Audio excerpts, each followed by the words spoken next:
Mas, Anda diminta mengajukan proposal untuk jabatan Menek BUMN. Demikian WA dari seorang yang sangat berpengaruh di negara ini. Dan tanpa menunggu jeda, saya mengetik surat di bawah ini. BUMN Incorporated digagas oleh Bapak Tantri Abeng pada bulan Maret 1998 untuk mengantisipasi banyaknya kenakalan pihak swasta sebagai kesalahan rezim Orde Baru yang lemah kontrol terhadap regulasi karena berbasis sistem otoriter dan sentral komando di tangan pucuk pemimpin tertinggi pemerintahan. Lahirnya BUMN Incorporated adalah antitesa swasta yang kebablasan sebagai sarana dukungan kepentingan penguasa Orde Baru. 21 tahun sudah hingga saat ini negara memperbaiki sistem ekonomi dengan government driven, memperbaiki regulasi dan menjadi operator agen pergerakan ekonomi. Di masyarakat yang semakin dewasa dan tumbuh kembang ekonomi memerlukan terobosan baru, mengingat pandangan dunia 2030 di mana U corporation atau bisnis semakin individualistik, semakin kecil, semakin lincah dan semakin spesifik, membuat organisasi seperti BUMN yang gemuk, panjang birokrasinya dalam posisi berbahaya. Contoh departemen store, sudah banyak yang dibunuh dengan perilaku generasi digital. Toko sekarang menjadi kecil-kecil dan spesifik. Tidak bisa global, serba ada lagi. Tidak bisa usaha, harus ada semua. Debenham, H&M, banyak departemen store di dunia yang gulung tikar, rubuh. Perusahaan besar di dunia seperti GE, Alphabet atau Google, Amazon, Alibaba, strateginya tumbuh organisasinya bukan tumbuh organik, tetapi anorganik. Tumbuh anorganik ini artinya tidak ikut cawe-cawe mengelola, tetapi ikut merasakan pertumbuhan laba dan omsetnya. Anorganik itu tumbuhnya dengan akuisisi. Bahkan Temasek Singapura menggunakan strategi yang sama. Maka saya mengusulkan jika saya memegang mandat menjadi Menteri BUMN dengan aset mencapai 7.000 triliun tersebut, maka dalam kurun waktu 5 tahun saya akan menjual aset tersebut, setidaknya akan mendapatkan free cash 4.000 triliun. BUMN akan menjadi lincah, besar secara kapital tapi kecil secara organisasi. Saat ini kami sedang menyiapkan aplikasi dashboard digital agar Pak Presiden bisa melihat langsung pergerakan BUMN dari handphone Bapak setiap saat. Kemudian kita akan ubah secara perlahan corporate action BUMN, di mana dari sisi aset yang 3.000 triliun sisa value tadi kita keep selama 5 tahun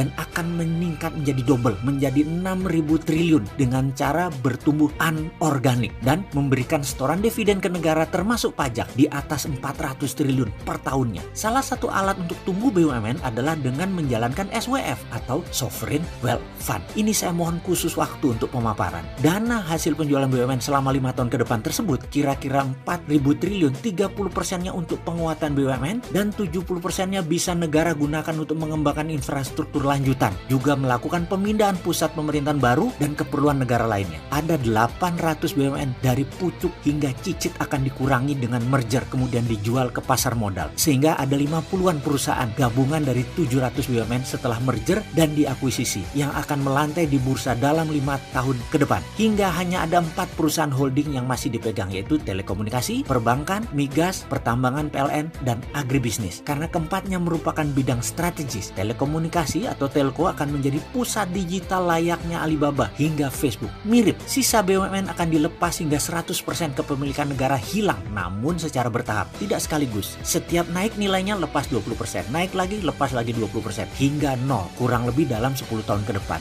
4 holding tadi yang negara masih pegang akan menjadi super holding. Dengan demikian di tahun 2029 BUMN tidak menjadi kementerian, tetapi menjadi BUMNK, badan usaha milik negara khusus, berposisi di bawah departemen terkait. Misalnya bank di bawah Menteri Keuangan, Pertamina dan Tambang PLN di bawah Departemen SDM, telekomunikasi di bawah Kominfo, agribisnis dan industri juga di bawah Kementerian Kementan. Untuk itu saya menyiapkan tim yang akan mengeksekusi pekerjaan ini selama 5 tahun ke depan. Ada 200 profesional yang usianya antara 30 sampai 45 tahun. Pekerjaan ini adalah grand plan 10 tahun, di mana 5 tahun pertama fokus memperbaiki kinerja perusahaan, membangun infrastruktur. Tahap kedua seperti sektor industri dan manufaktur adalah target melengkapi infrastruktur jalanan atau infrastruktur statis yang telah siap. Saya juga mengusulkan agar swasta bisa memproduksi listrik atau power plant, bahkan tidak tidak perlu dijual ke PLN, bisa jual langsung ke daerah industri atau wilayah kerja listrik atau ke swasta. Swasta juga boleh memproduksi BBM, bahan bakar minyak, dari sumur mereka masing-masing dan menjual langsung ke konsumen sampai ke SPBU swasta. BUMN keuangan ada misi besar, yaitu menjadi streaming income negara dalam memajaki kapal kargo internasional lewat di seluruh wilayah Indonesia yang dikenakan tarif dalam tanda petik untuk asuransi dan sejenisnya. Untuk itu dua negara besar yang bisa mengganggu konstelasi akan diajak pihak mereka untuk mendapat jatah 10-20% dalam setoran equity penuh. Jadi Amerika store 20%, Cina store 20%. Ditarget 1 tahun 50 billion dolar atau sekitar 700 triliun rupiah didapat dari usaha memajaki negara-negara yang memanfaatkan kargo internasional di seluruh wilayah Indonesia. Demikian uraian singkat saya, semoga bisa menjadi masukan. Atas perkenan Bapak saya ucapkan banyak terima kasih. Mohon maaf menggunakan WA sebagai ajukan proposal sederhana ini. Matur sembah suwun,